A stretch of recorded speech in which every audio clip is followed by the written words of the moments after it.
អ្នកទាំងអស់គ្នាបានឃើញសំឡេងក៏ដូចជាការបែបការភ្លើងប្រភេទកំជ្រួចនេះគឺនៅក្នុងមួយដុំវាមាន3ដើម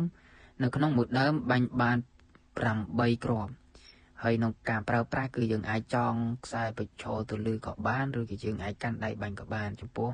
កាន់ដៃលេងបានតែមនុស្សធំហាមក្មេងលេងខ្លាចលោកគ្រោះណាស់ហើយការកាន់ហ្នឹងគឺហាមបលែង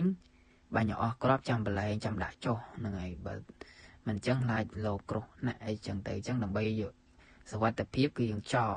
ប៉ុន្តែបើសិនជាយើងអត់ចង់យើងកាន់ទៅហាមតែបលែងទៅបានទេប្រភេទនេះគឺស្រួលប្រើ